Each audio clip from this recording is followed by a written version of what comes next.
Ever scheduled me time and somehow ended up replying to emails, folding laundry, and color coding your spice rack? Yeah, that's not doing nothing. That's unpaid overtime. Doing nothing is hard. Ironically, it takes effort. Let's fix that. Doing nothing isn't about being lazy or boring. It's deliberate recovery. It's how you sneak in sanity when the world demands productivity. Here are 8 ways to do absolutely nothing. Properly. Number 1. Intentional boredom.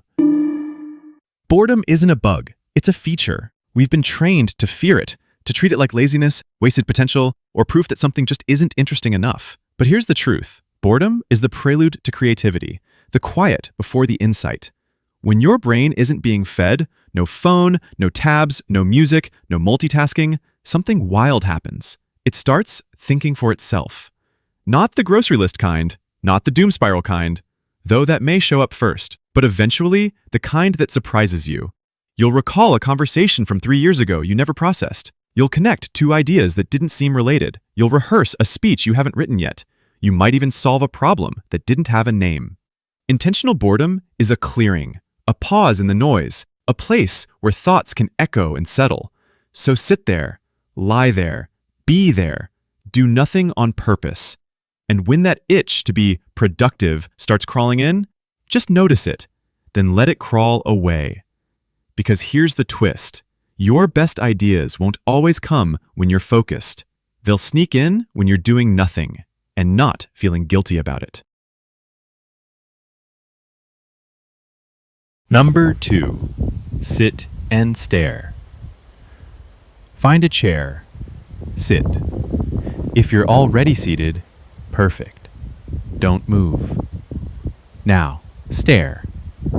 At a wall, a tree, the weird ceiling crack that looks like a map of Australia. Out the window, into the horizon. At whatever's not asking anything of you. No scrolling, no music, no trying to optimize the moment. Just be here. You're not wasting time. You're reclaiming it. You're giving your mind a chance to breathe without stuffing it with more. It's like taking your brain off the hook for a bit. No decisions, no solving, no comparing, no planning. This isn't punishment. It's presence. And strangely, in the silence of staring, a few things might surface. A thought you've been avoiding, a feeling that's been waiting its turn, or absolutely nothing, which is kind of the whole point. Sometimes, your best ideas show up when you're not asking for any. So sit and stare, because stillness is a form of listening. Number 3. Daydream. Remember when you were a kid and you could spend an hour pretending to be a time traveler with a broken calculator? Or the world's best chef using mud and leaves? Or just a duck? Do that again. Let your mind wander. Not toward a goal, not toward productivity, not even toward self-improvement. Just wander. Maybe you imagine what it's like to live in a lighthouse, or rehearse a fake award speech for a movie that doesn't exist, or redesign your life as a soap opera, title As the Laundry Spins. None of it has to lead to anything. That's the point. We've been conditioned to turn every spark into a project, every idea into a side hustle, every hobby into a brand. But not every cloud has to become a thunderstorm. Some thoughts are just weather. Let them pass. Let them swirl.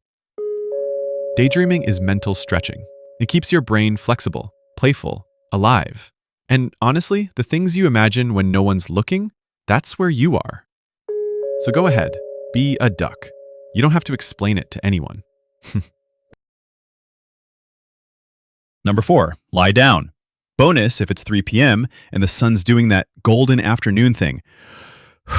Just lie there. Let your thoughts play bumper cars.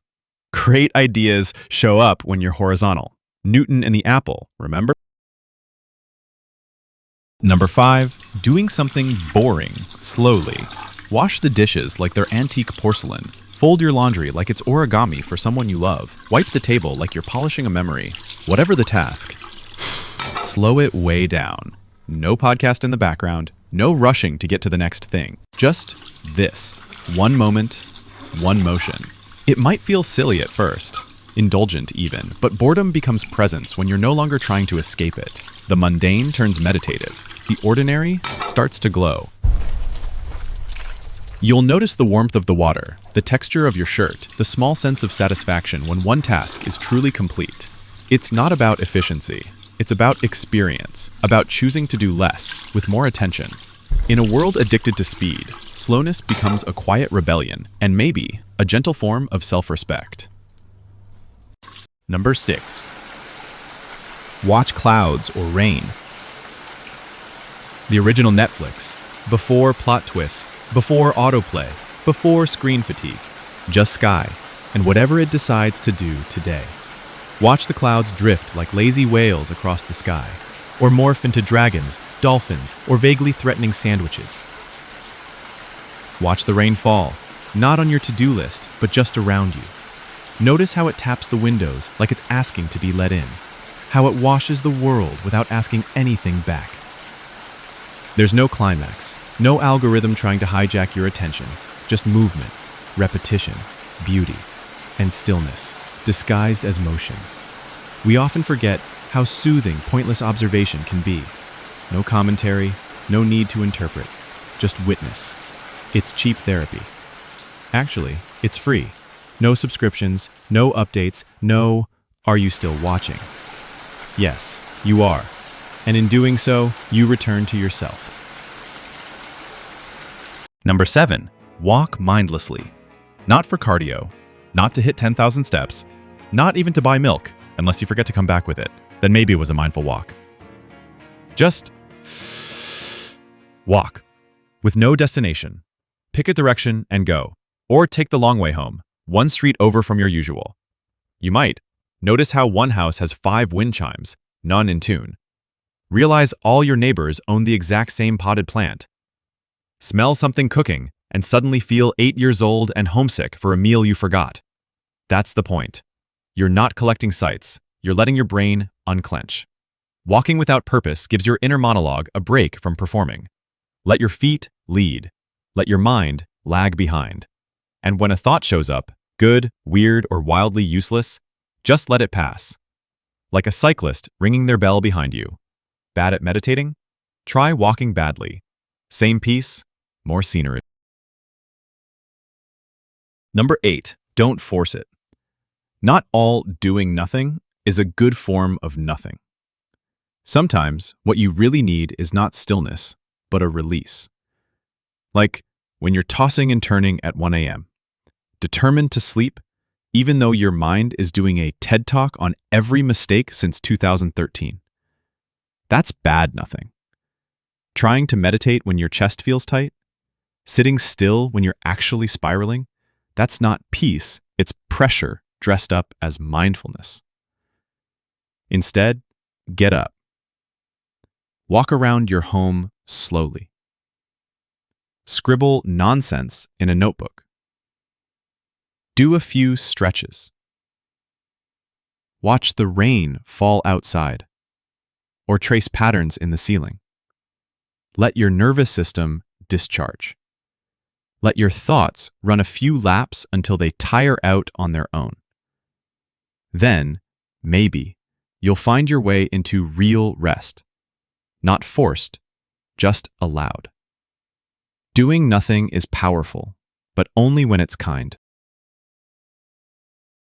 Doing nothing is an art, not a waste of time, a reset.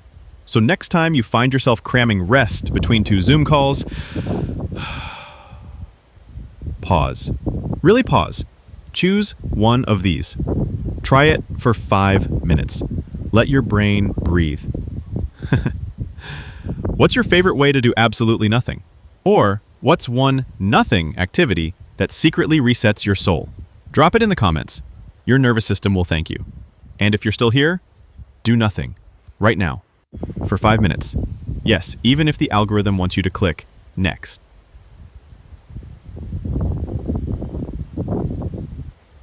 If this video helped, like, subscribe, and share. See you in the next video.